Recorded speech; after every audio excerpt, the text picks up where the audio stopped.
Hi, Scott. How are you? Hi. Hey, Scott. Yeah, I can. And then I can convey the message, I guess. Oh, great. Yeah, when Scott typed that, I saw it, it popped up. Oh, So. you saw it. Okay, great. Thanks, Scott.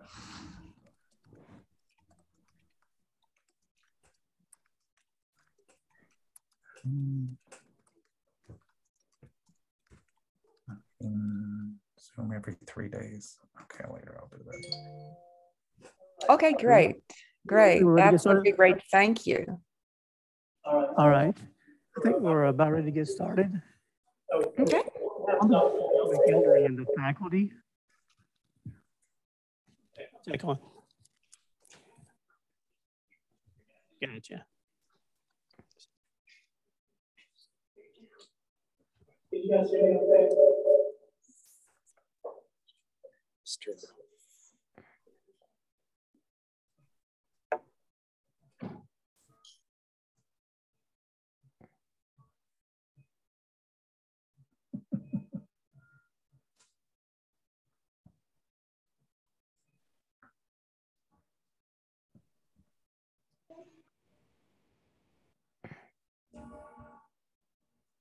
Okay. Well, I am Tim King. I'm one of the professors here in the Department of Social Work. And on behalf of Dr. McElderry and the Department of Social Work and all the faculty and staff here at Middle Tennessee State University, we welcome you to our continuing Black History Month lecture series. This afternoon, we have the privilege of hearing from two of our esteemed presenters, Dr. Soraya Nogueira, Associate Professor of Spanish and Portuguese at the Department of World Languages, Literatures, and Cultures. After having received her PhD in Latin American Literatures, Languages, and Cultures from Vanderbilt University, Dr. Nogueira joined the WLLC faculty in 1999. Her research interests lie in the grotesque literature found in the works of some 20th century Latin American writers. Dr. Michael Rice is an associate professor of German in the Department of World Languages, Literatures, and Cultures. After receiving his PhD from the University of Cincinnati and working as an assistant professor at Mississippi State University, Dr. Rice joined the WLLC faculty in 2006. His research interests lie in the literature of exile, Holocaust period, German Jewish literatures, and the works of Friedrich Tolberg. At this time, we'll turn the meeting over to Dr. Nogueira and Dr. Rice. Thank you very much. Welcome. I'm Dr. Rice. I'm Mike. Hi, everyone. Welcome. We are very happy that you're all here with us. I'm Soraya Nogueira. So we'd first like to thank Dr. McElderry and Dr. Renee Jones and the Department of Social Work for the invitation and inclusion of this presentation in the Black History Lecture Series. I have to say, I think our journey to investigate and think about microaggressions and micro-affirmations came probably back in the fall of 2019 when both Soraya and I were invited to participate in the MTSU faculty learning community for inclusive teaching by Dr. Carmelita Dotson and Dr. Nikki Jones. In January of 2020, Soraya and I attended a panel on microaggressions at a conference at the University of Georgia. And our interest in this topic kind of blossomed with that. And out of the participation in the faculty learning community and attending that panel, this presentation became a part of the inclusive teaching workshop series that the FLC provided throughout last academic year and also into the fall. And this presentation is the one that we did last semester. So welcome, thank you all very much. So we'll see how this goes. But so our first thing is we started thinking, and we're asking you kind of to think and also to share, if you feel like it, please do. So when was the last time you felt included or excluded in any situation, or observed somebody that was included or excluded? And how did that make you feel? So feel free to share and pass the microphone around. We can't actually see you in the classroom there, but we would love to hear. And by the way, we are no experts in this, so this is not a lecture per se. So we would like to have, if you have a comment to make while we're talking or a question, please feel free at any time. Any ideas, any comments?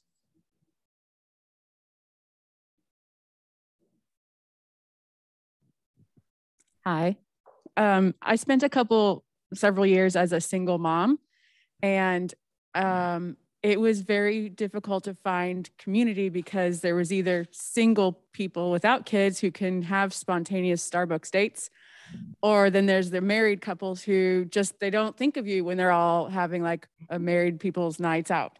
So there's just kind of like falling through the cracks of like, well, I don't really belong in either of these groups. So like, where do I go?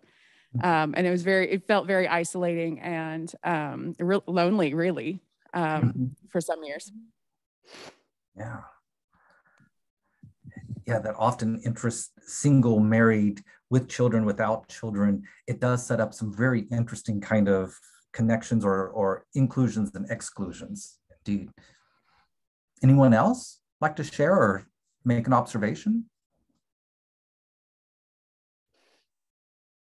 Yeah, it's generally when you are excluded, at least from some of the experiences with my students and even myself.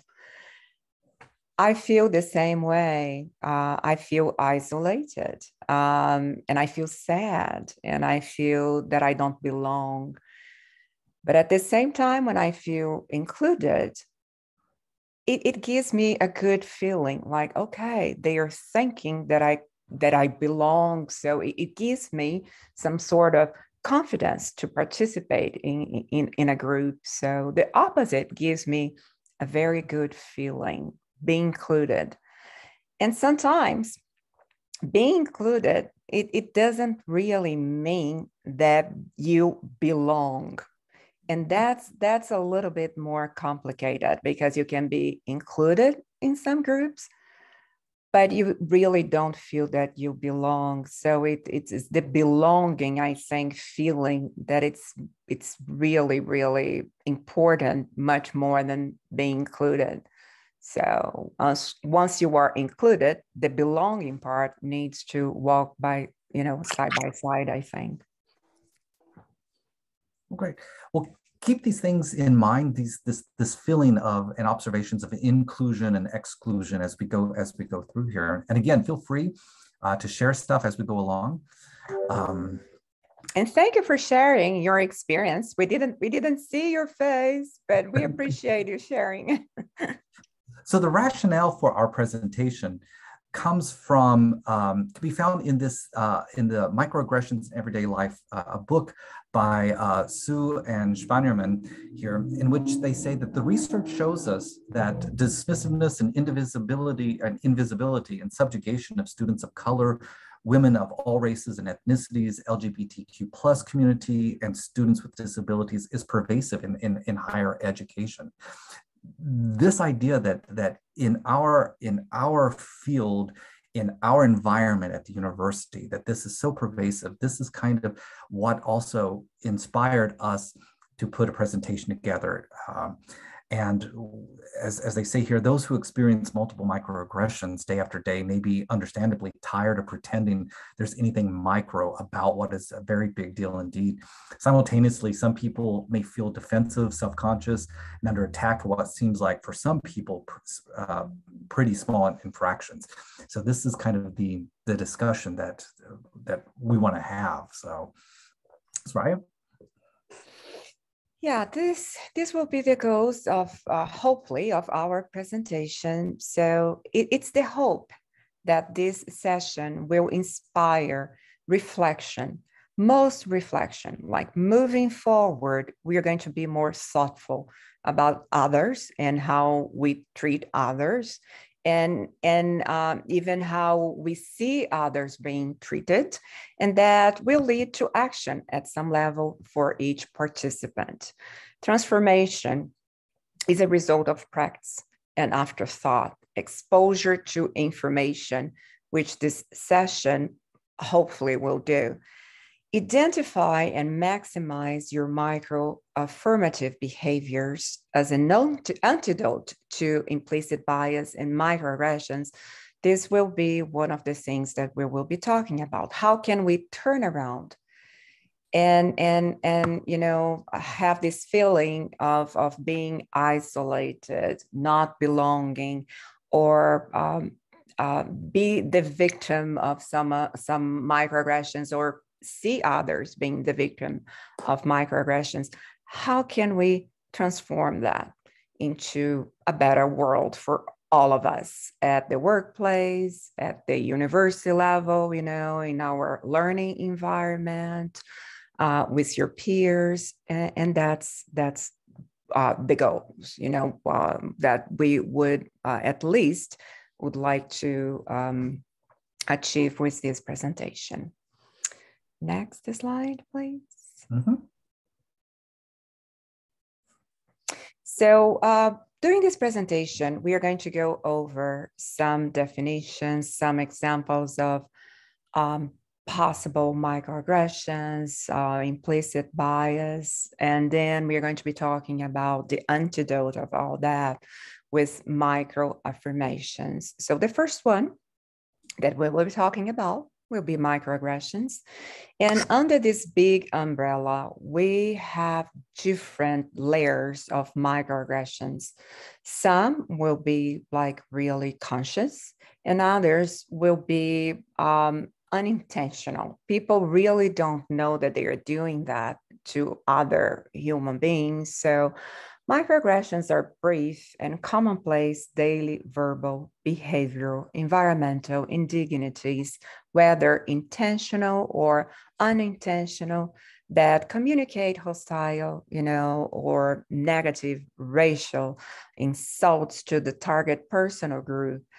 They are not limited to human encounters alone, but maybe also be environmental in nature, as when a person is exposed to an office setting, for example, that unintentionally assails his or her racial identity.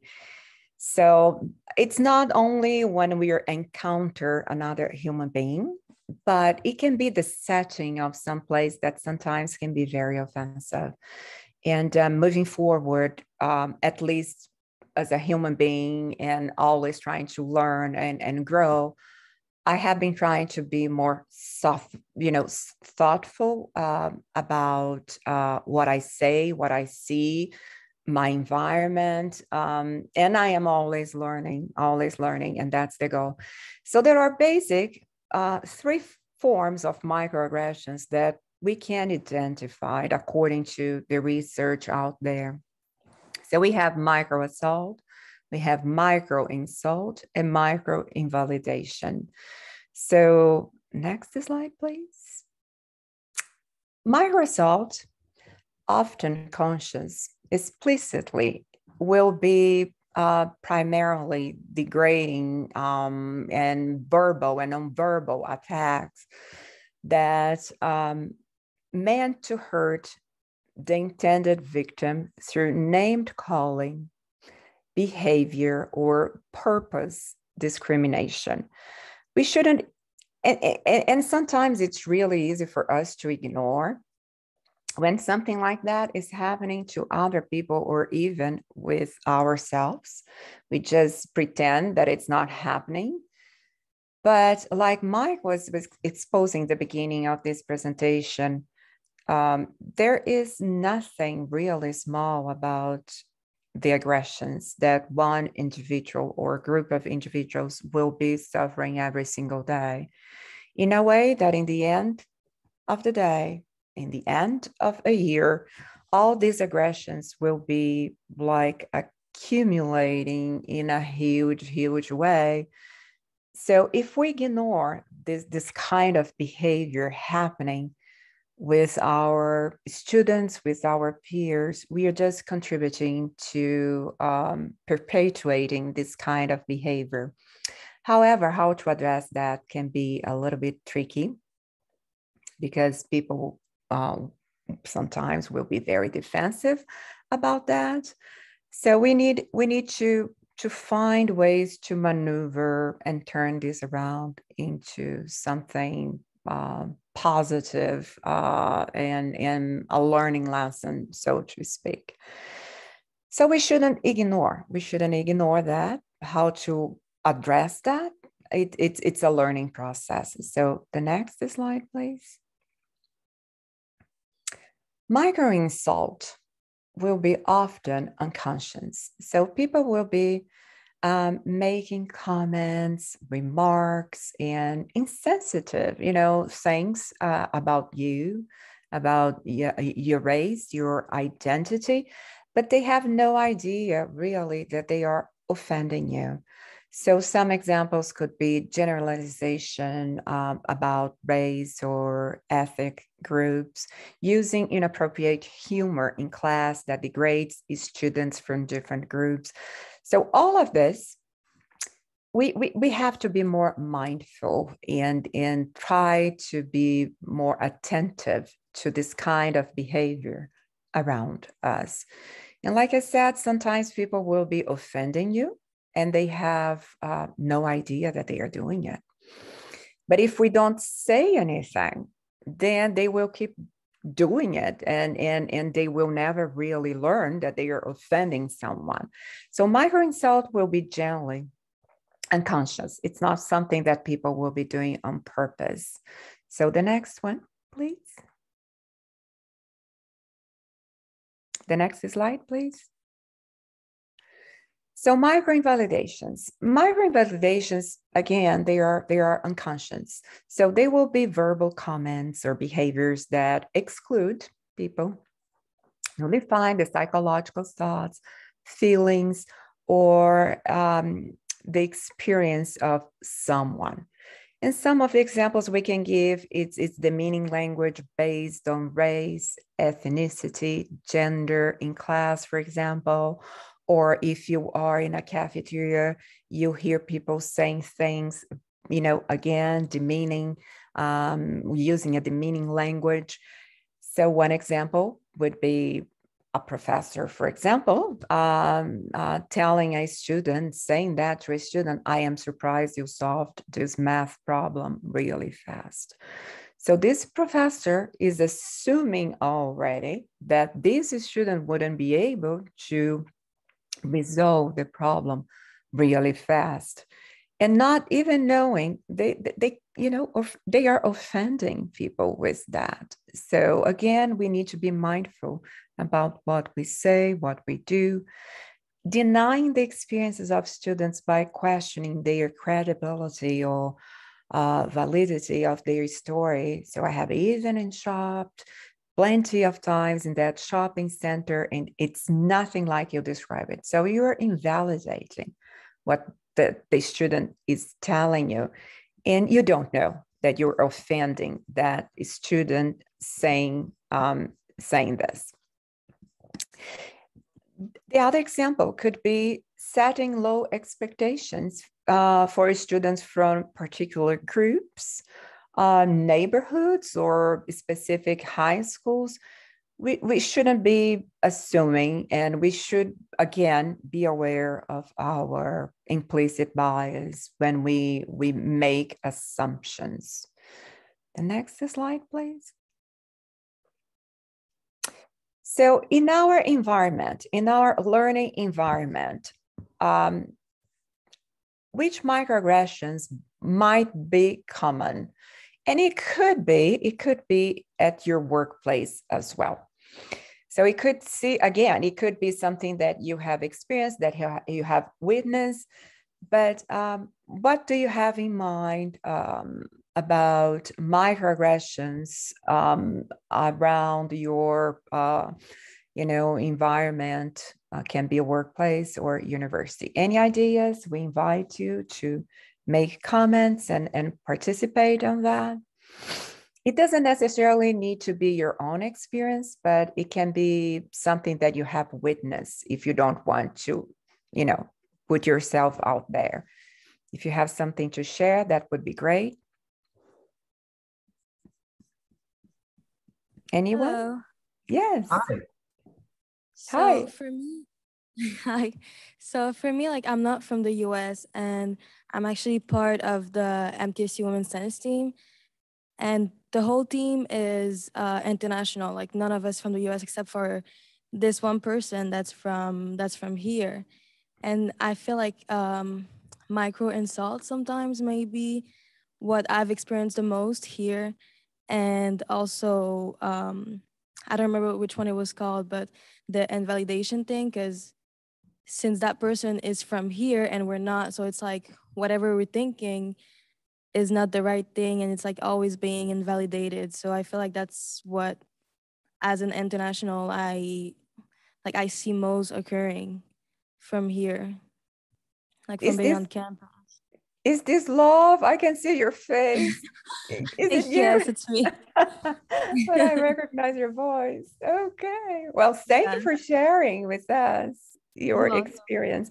And yes, so a lot of our students on campus, sometimes they will feel the same way. They will feel, that their experience is not validated, or the sense again of not belonging to a place, right?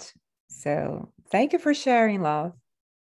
Or the idea that one's experience is not a valid experience, that it doesn't fit into a narrative somehow, that it doesn't equate to others' experiences exactly. So Yeah, yeah, and it's great that you share that with all of us, because I am positive that some students, they have been through the same experience that you are, you're facing, and this is important. They can identify and they can see that they are not alone.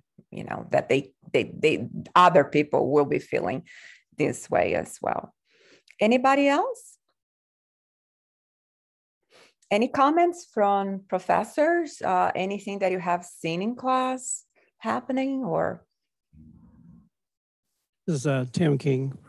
One of the things that I find, and I've seen with other individuals, is when we're looking at our gender preferences and being able to identify that. I've heard other communications with individuals in different areas, the student union and all, where they're almost, there's a microaggression. It's almost like a comment that really is not out there being derogatory, but it's questioning that person's gender preference and everything. And I have seen that off and on.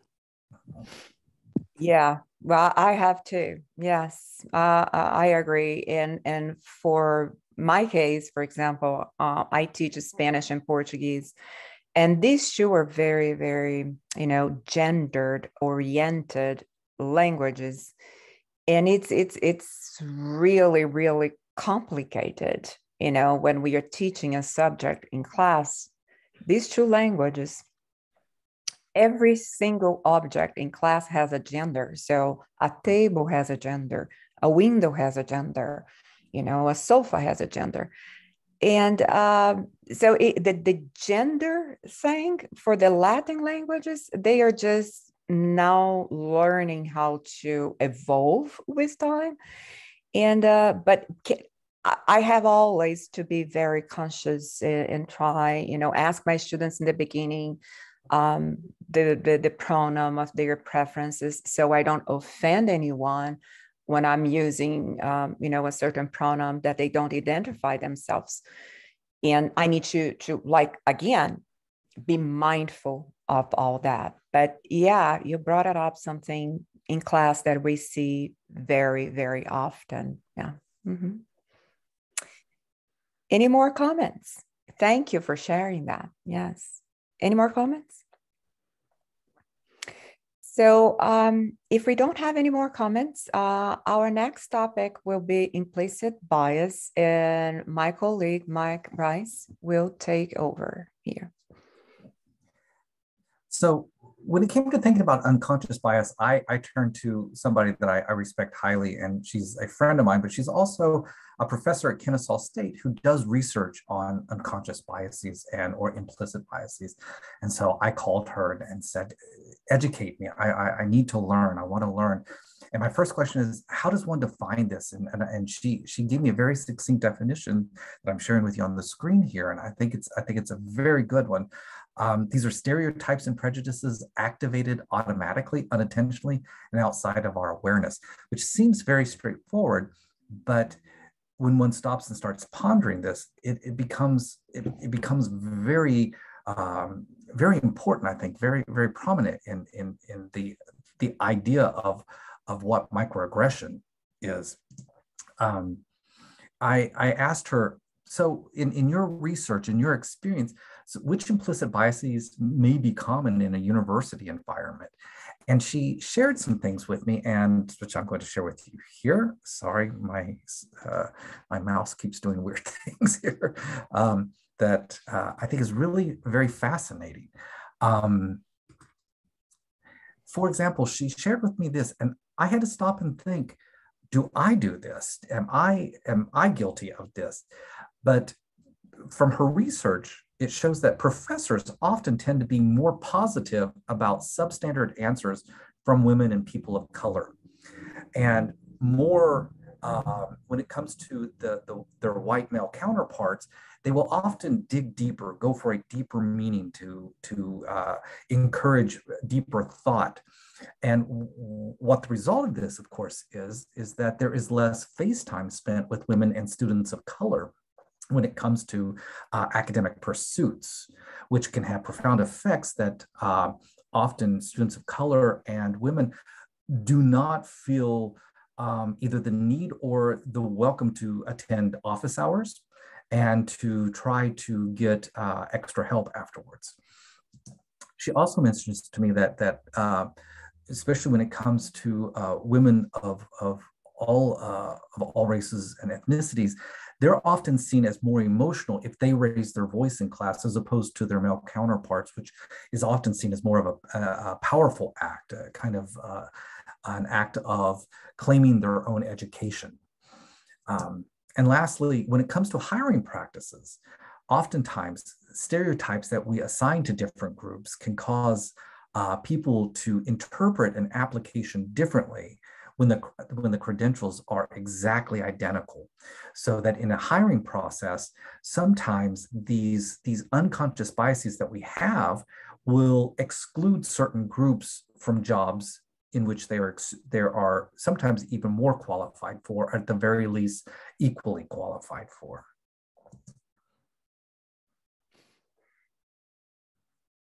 And back over to Soraya for discussion on micro-affirmations.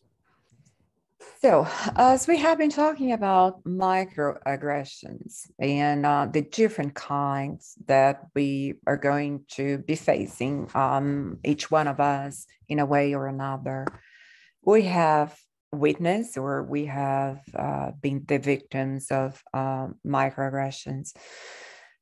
One way that we could look at those kind of aggressions is how are we going to resolve this conflict. So one powerful way to resolve this conflict is to identify and maximize our micro-affirmative behaviors. I have to confess that before Mike and I went to the conference that we went, I was not very conscious about what microaggressions were. And I truly believe that education is a powerful tool. So knowing what they are, we are able to pinpoint, identify, and turn something really bad and something powerful to change behaviors. So one of the things that we can use, micro-affirmations, or micro-affirmative behaviors. So when applied in the workplace or learning environment, micro-affirmations foster inclusion and support for people who may feel unwelcome or invisible.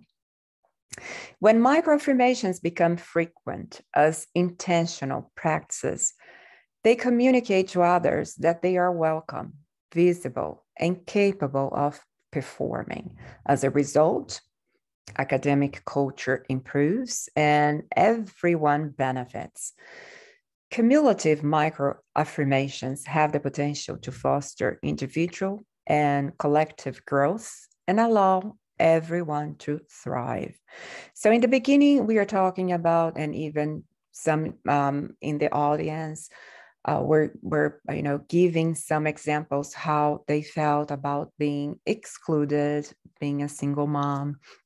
And then another participant in the audience said how she felt being from a different country. In this way, we can all think about different people feeling excluded, being isolated and not included. And how can we change that? How can we make them feel that they belong and not feel isolated?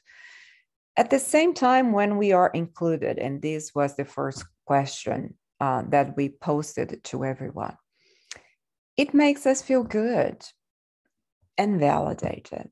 So, and creates a sense of belonging. Next slide, please. So what are those? Micro-affirmation is a small acknowledgement of another person's value. It's an act of inclusion and kindness that goes a long way when built into a company culture, or even just one person's everyday practicing. But micro-affirmations go a step beyond common decency. They can combat, unconscious bias and also microaggressions. Next slide, please. So, which microaffirmations would make a learning environment more receptive to everyone? I would like to hear from you and see what you have in mind. If you're a student, what do you think? What make you think that would be a better learning environment for you? And if you are a professor or if you are an administrator, what do you think in terms of micro-affirmations that we could use to change the environment where we work, where students are learning? We would love to hear, and then we are going to give some suggestions. Anyone?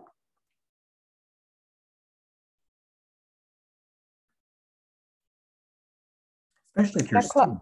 Yeah, go ahead. Yeah, it'd be interesting to hear, what is your experience in class? What little detail does it that you've received that makes you feel welcome, that makes you feel participatory, that makes you feel accepted in the class? Hello, this is Professor Andrea Bell, and I am newer to the faculty in the social work department, and I spent a long time working in school social work. And so one thing that we would always do when we would always greet students at the door when they would come in, we would make eye contact, give a high five, make sure to say hello. And I noticed just here in class, especially when we're wearing masks, I usually stand at the door, hold it open, and just greet every single person.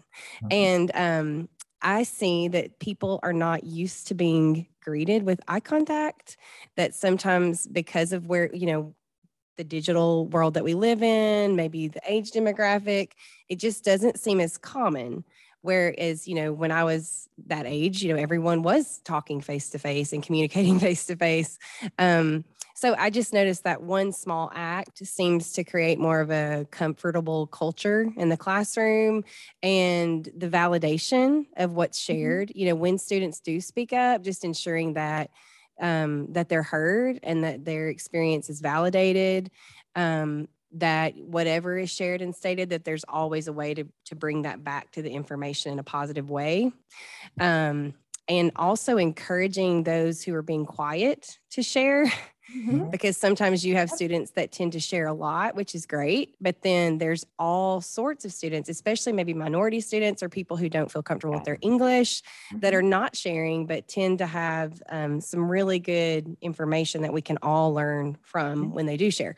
So I think just trying to encourage that culture of let's share the space, let's share what even with the sharing and the processing, let's make sure that we're making space to include everyone's voice. Exactly. That's so good. And it's so interesting you say that, because when I was a new professor many years ago, that was something I had to work on. I have a tendency to look down or look up and not make direct eye contact. And that's something I worked on with students to make sure throughout the lesson that I made eye contact with every single student in my class. And that was hard to do, to train myself to do. Yeah. It's funny. I'm actually looking right at you guys, even though you can't see me. So it's kind of interesting that even though you're on Zoom, I'm staring at you on the screen, even though you all can't see me. But yes, the power of eye contact, it can be such a small thing. And we of course teach that to our students in interviewing skills, just the power of your body language, and that some of what we communicate is not in word. That it is your posture and your facial expression. So anyway, yeah, that's just something. Yeah, I feel that this culture of mask that we have to use sometimes, well, most of the time, will hide your face expressions. And this is so important when we are communicating with our students. They can see only our eyes, and it's just the way that you move your mouth, the way, it's not only the tone of your voice, but the way that you are moving. So yeah, it is different. And it's another way to adjust to this new reality. But well, thank you for sharing that. This is a great idea. Yes. I wanted to make a comment as well. This is Kathy McElderry. Hey. Thank you all for joining us today. Thank you. It's important also to have an understanding of the various cultures that we come into contact with, because we often make assumptions on Anglo-Saxon European values, and not all cultures, a caveat to what Professor Bell was stating, not all cultures value eye contact in the same way. That's a European value. And there are other cultures that see eye contact as piercing into the soul, is seen as invasive. So we have to be conscious of the various cultures that we're dealing with, and not just assume that all cultures follow a European value system simply because we're here in America or in the USA. It's true. It's true. Yes, we are dealing, and it seems that our campus is getting more and more diverse, and we have to be very conscious about that. I had a student, she's from Puerto Rico, and another one from the Dominican, Republic. And she said that she won't participate anymore in our Hispanic, events that the university offer. And I was asking her, why is that? And she said, well, it's because they just celebrate Mexico. I'm not from Mexico. So we have a long way to go in terms of understanding different cultures, different backgrounds of our students. But I believe the first step is, again, it's to being mindful. So little gestures sometimes, as greet the students as they come, or even to ask them. I always ask my students about their pronoun of preferences, and to email me privately how they want me to talk to them. And some of them emailed me back, changing names and telling me how much they appreciate it, being, open-minded about accepting different names in class and be willing to use different names.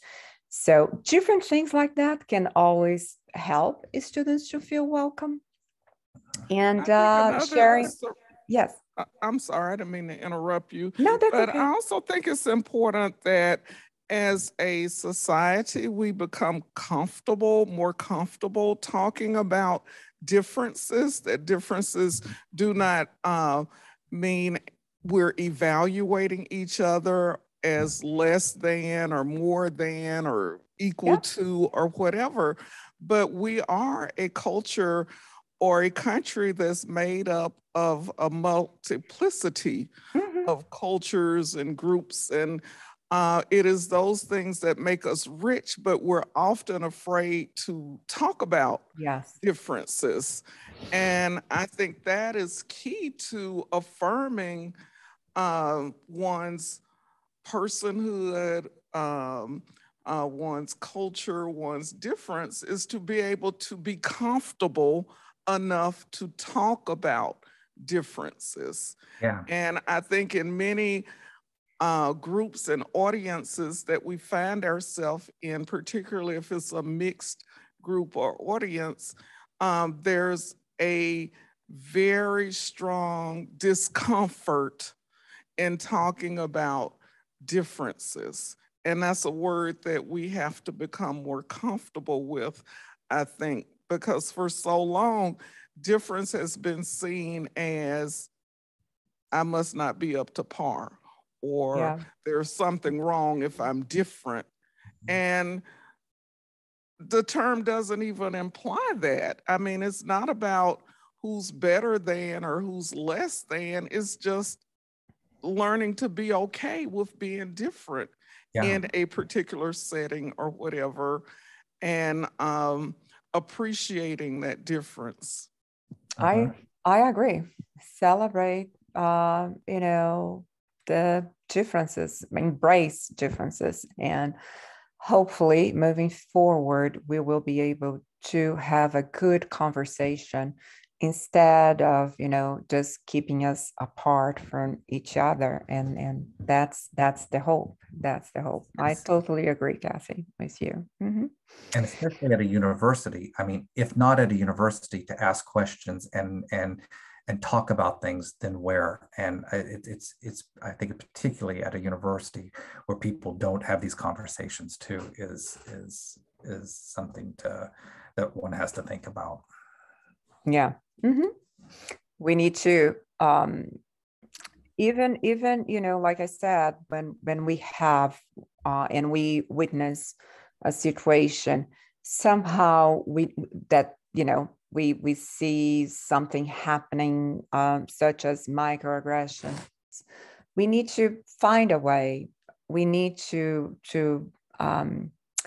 intervene in a way that we can turn this negative experience into a learning process. So, but I can see often, like, for example, in my classes, I give my students the syllabi, but I invite them to modify the syllabi with me. So I always tell them, listen, you have a guideline here that we're going to follow. It's the structure, but how we are going to be conducting this, we can change. We can change.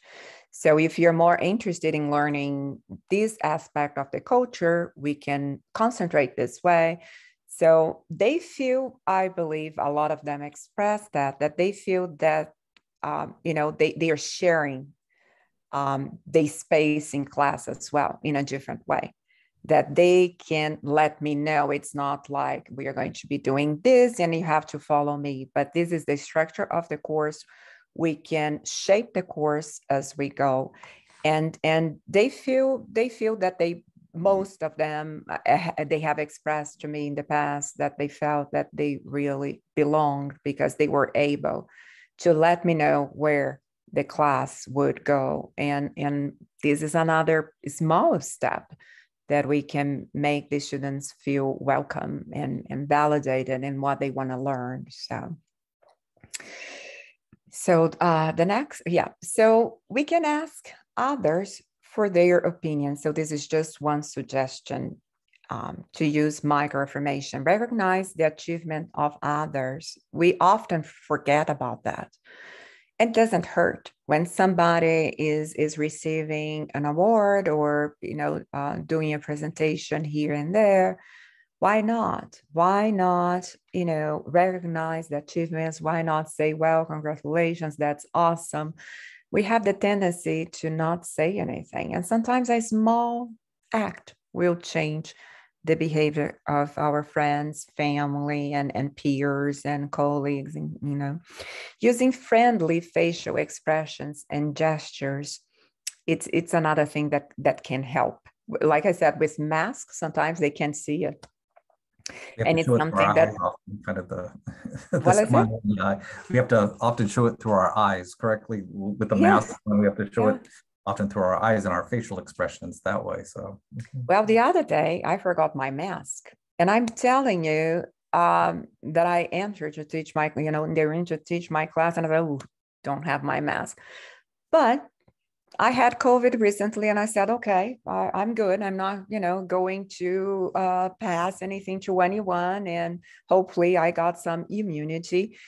So I taught my entire class. I decided to teach my entire class not wearing a mask. And what a difference. My goodness, mainly for languages, that we have to pronounce the words and we have to show some expressions. We are very vocal and very visual.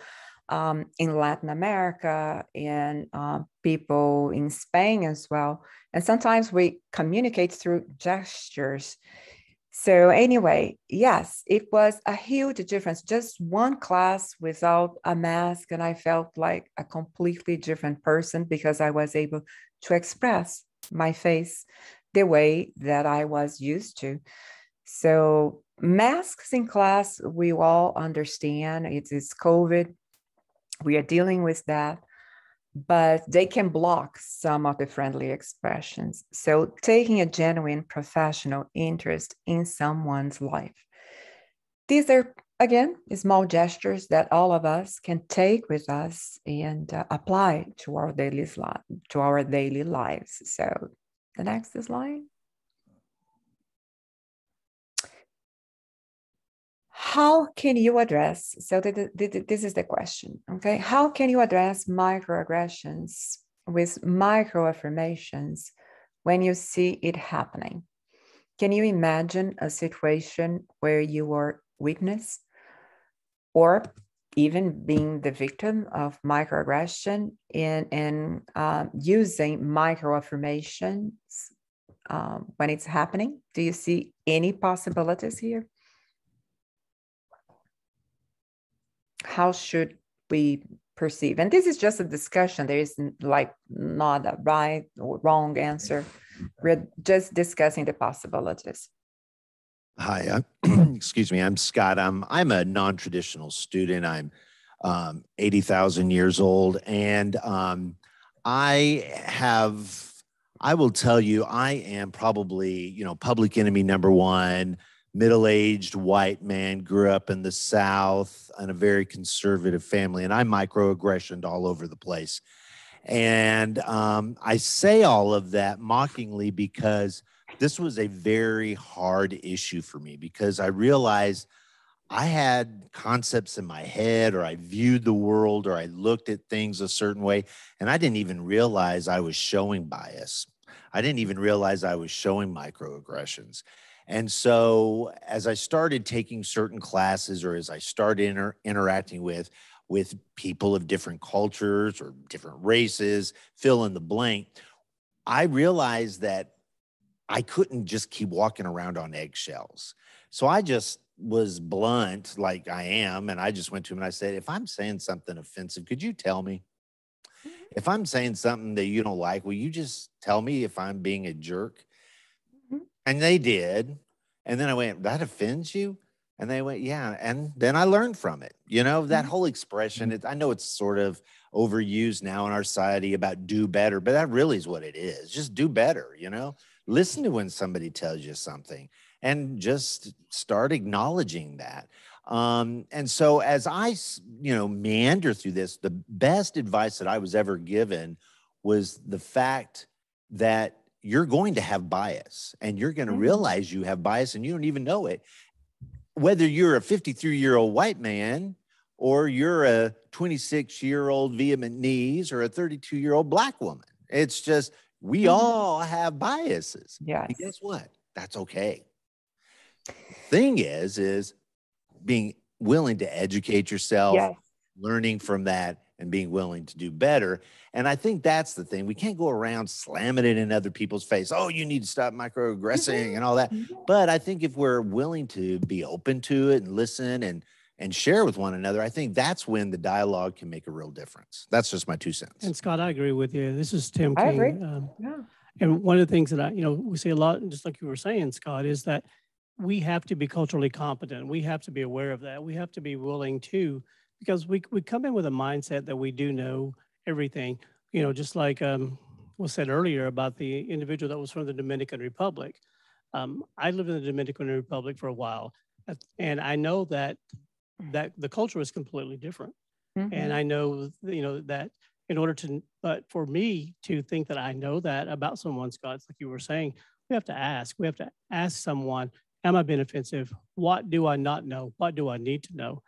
For a social worker especially, cultural competency is a foundation, a key for us to be successful in any kind of communication with people. I totally agree with both of you. You have to be humble, and we don't know at all. And if you're asking the question and if you're willing to learn, I believe that's the first step, because sometimes we don't know. We just don't know that we are offending someone. So asking questions. Yeah, go ahead. Oh, go ahead. To add to that, we have to be willing to be in uncomfortable space. Yes. Going back to your student who said, oh, I'm not going to attend any more Hispanic events because all they talk about is Mexico.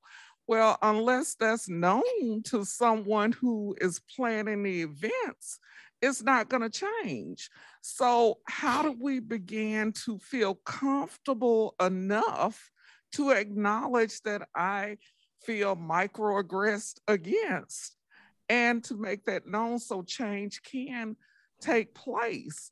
But if we just avoid or run away from uncomfortable situations, then nothing changes. Exactly. Part of learning is being in an uncomfortable place in order to push you to learn or to try to accept knowledge beyond what you come with.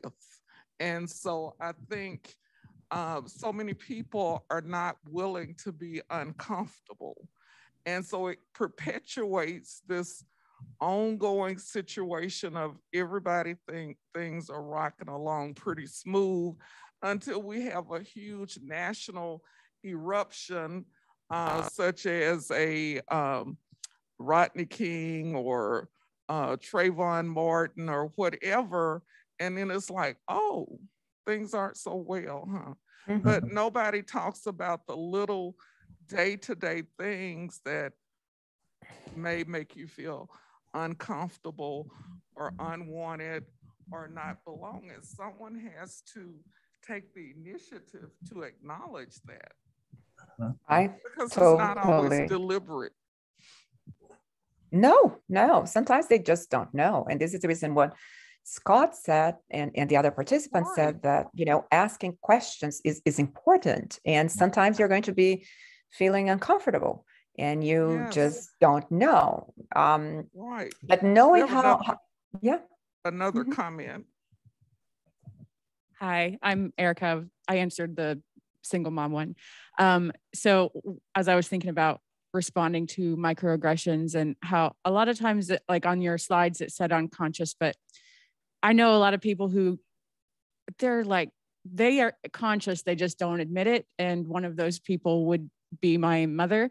And I, 2 years ago, just moved into a Habitat for Humanity neighborhood, which was such a fun, amazing experience. But I am like the white chick in the neighborhood. And I've worked really hard to get to know my community, and my neighbors are fantastic. But as we were working through the process, my mom had come to one of the celebrations. We were in the Carter Work Project, so there was a whole bunch of to-dos happening.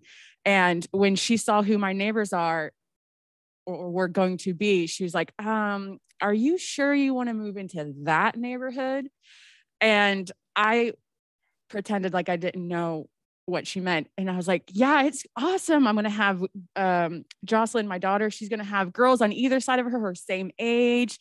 There's at least 4 of the women that I've known so far have the master's degree. So I'm going to have to hustle and catch up, or I'm going to pull down the demographics of the, intelligence of the neighborhood. And went on, I'm like, oh, and there's this one guy, he and his family moved here from the Congo where he was a pastor. And when he prayed in his language, I had chills. And I just like went completely in the opposite direction. She just had nothing left to say without straight up saying, Mom, you're super racist. Stop it. Like, just, it was, I was super, like, I was pretty proud of how I thought on my feet, but just like putting their own, like, who they thought these people were against them. Cause I had spent 6 months, 9 months somewhere at this point in classes with these people.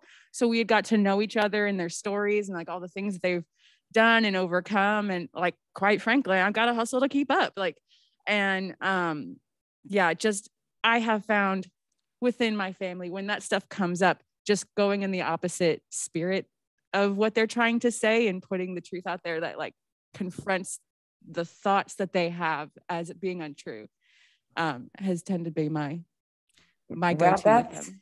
That's awesome. This is an awesome example. Instead of confronting, you're giving the positive side and not even going there and what she is saying. So that's one way. And being active, like you have been active, because this is a way of being active. It's one of the ways we could address microaggressions. Another way is it's acknowledge, right? You have the power of knowing that what this person is doing or saying it. So, and the other thing that we can do as well is interrupt. When I say interrupt, is like Scott was saying, that he was saying something, he would ask, am I offending you? So this is what it meant to be interrupt. So if somebody's telling you something, ask questions that it offends you. Ask question. I don't know how many times people said things that were very, very offensive to me. And I just let it go. But I would say that evolving as a human being, I wouldn't let it go anymore. I would ask them, okay, what do you mean by that?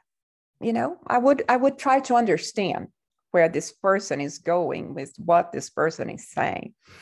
So because today I have the knowledge. I have the knowledge to be active. I have the knowledge to, interrupt. It doesn't mean that I need to be unpolite, that I need to be aggressive with the other person. I can ask the question in a very soft way, but I wouldn't let it go anymore. So yeah, that's pretty awesome, Sarah, that the way that you were acting, with your mother and others around you, that's a way to address microaggressions. Yeah, one of the ways. So the next slide, please. These are our reflections as we did this presentation. We came to the end and we thought there were certain things that we've addressed, we've talked about that really we think is important to reflect on, or at least for ourselves. For example, am I offering micro-affirmations to my students or to my peers, whether my peers or my coworkers, or if you're a student, to your fellow students in the class? Which signals am I sending then to, as an educator, to my students, or as a colleague to other colleagues, or even as a student to other students? And how can the knowledge of concepts such as these implicit bias, microaggressions, and micro-affirmations change the way I view others in my environment? These are things that I strive to keep in mind as I go through my daily life, not only in my professional life, but also in my personal life, and reflecting about the people around me.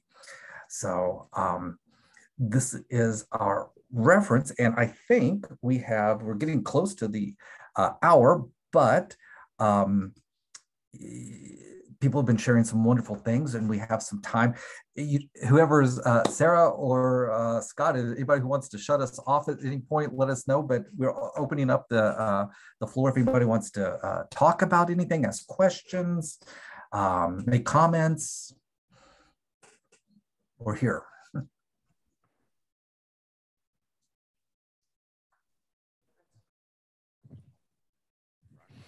Hi again. I wrote down 2 questions. Oh, I didn't see it. In the chat you wrote down? Oh, no. No, I'm sorry. I wrote down on my phone 2 questions so I wouldn't forget them. Oh, okay. I have, so the first question is, can you give me a specific example of an environmental microaggression? Like I would hate to set up my home or my office in such a way that could be perceived that way. And so I would love, like, if you could give like a specific example other than maybe like, I don't know, like obviously an awful poster of something. Like what does that look like? That's exactly kind of what I was thinking about your decor. Kind of, I mean, aside from like, yeah, a Confederate flag, as he joked. Yes, like, obviously that's off would the, be one. Yeah, those are off the limits, but.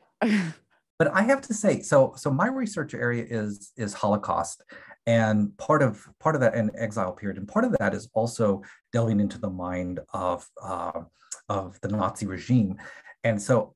In my mind, I also think about the books around me and what to make sure titles, because sometimes titles are a little provocative to get people to read them. So I think of stuff like that. So when a student comes to my office, for example, what do they see? I also do Jewish studies, so I'm very cognizant also of what is around me. Other environmental things. I'm trying to think. Soraya, can you, or anybody else have any ideas? I'm trying to. Well, it can be anything that would express some sort of repression, oppression to another people. So Confederate flag is one of them. It's like very aggressive. In Latin America, I could say that the statue of figure of some of the people who were, who colonized Latin America, and they were brutal to some of the indigenous populations living there. This could be very offensive to a lot of people. So you have to be aware, like Mike said, of the books that you have. In case you are, you have an office, some pictures or symbols that will be offensive to others.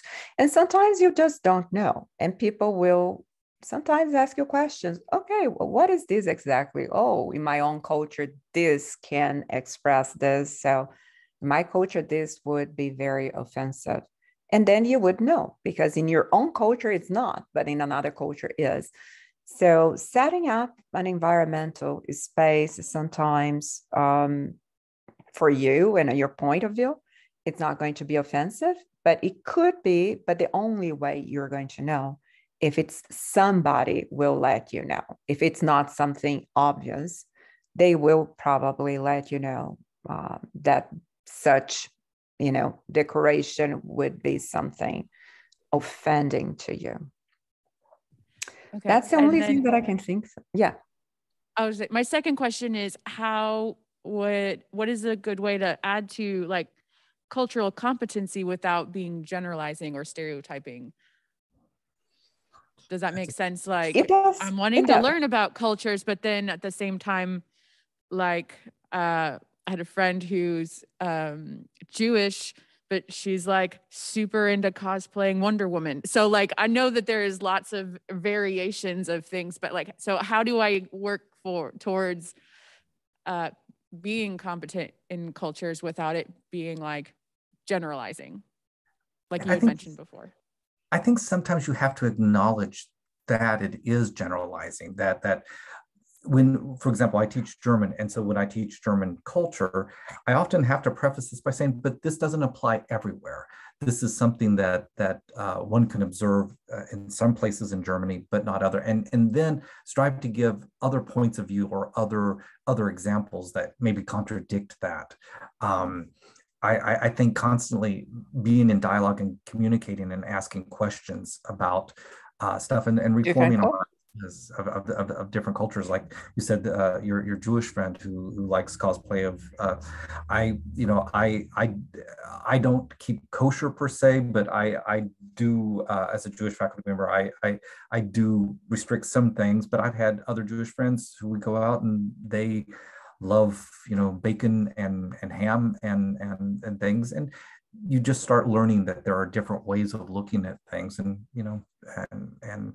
I guess expressing that somehow. I don't know if that's answering your question, if I'm going, if yeah, and another way is really interacting with people from different cultures, because I teach Latin American cultures and literatures. And people, they have the tendency to assume that everything is the same in Latin America. And it's not. I am from Brazil. I don't speak Spanish. I learned Spanish as my second language. But people assume that I speak Spanish. So they start speaking Spanish with me, which I respond, but I say, well, but my first language is Portuguese. So it's just, if you start interacting with other people, you can learn so much. Besides the class environment, of course, you can always take different classes about different cultures. But interacting with different people and understanding then different cultures, I don't think you're always going to be on top of being, have this culture awareness of everything, but knowing that Latin America is huge and not everybody in Latin America comes from Mexico. Not everybody in Latin America speaks Portuguese. Or Spanish, or, we speak Portuguese, French, and Spanish. So 3 languages we incorporate Latin America.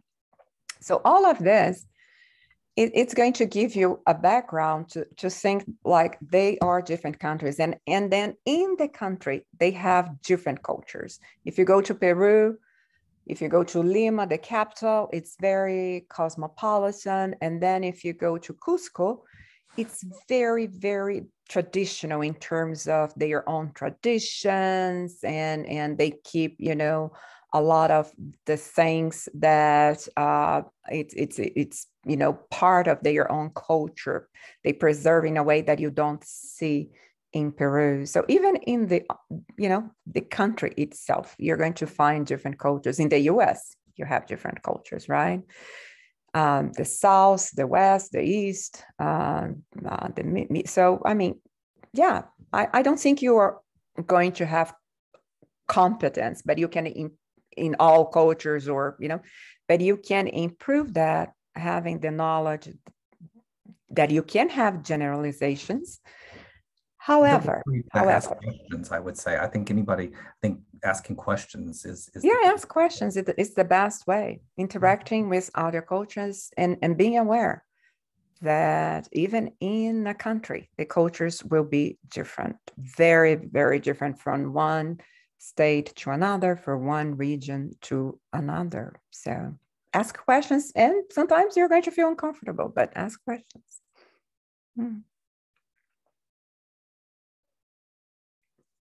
Any more questions? No, I think everyone here. Any other questions here? One last comment from Dr. McElderry. I just wanted to make one final comment, and it sort of relates to this idea of how do we avoid generalizing.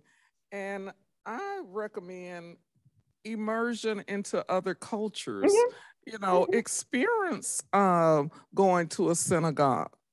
Experience another culture. We're sometimes very tunnel vision, whatever we're used to and accustomed to, that's all we know. If I was raised Christian and in a Baptist church, that's all I'm ever going to go to. And there's so much more out there to experience that will open your eyes to the reality that we have more in common than we do difference. You know, if you go to a mosque, you know, I mean, experience other cultures. It's surprising to me the number of people in America, both Black and white, who have never seen the movie Roots. I mean, go back, watch that if you question, you know, the reality of the Civil War or what slavery was like. There are actual slave narratives. Go read them. So I think getting outside of your own culture and trying to experience the culture of other people is a very important aspect of learning and becoming culturally. I don't particularly like competent because it implies that we somehow arrive there, and it's always a learning process target that we never get to, but we work toward cultural competency and we strive for cultural humility. Yes, and so I agree. That's very important to understand, that you cannot appreciate someone else's culture until you have had some experiences with it. Totally agree. And if you have a chance, go abroad. I always tell my students, you're going to come back with a different view of your own world. So yeah, interact with other cultures, you know, if you have an opportunity to go abroad. So yeah. Mm-hmm. Thank you all very much. Or yes, if there's any other comments or questions, but. Well, that was really, really nice. Mike and I we're thrilled to be invited to participate and share. Thank you so much for this opportunity.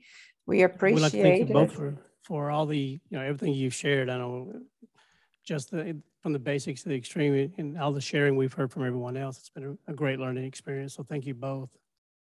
Thank you very much. Thank you so much. And if anybody is interested, we can share our PowerPoint presentation. Okay. Oh, that would be great. Thank you. Thank you all very much. Bye-bye. Have a great day. Yeah.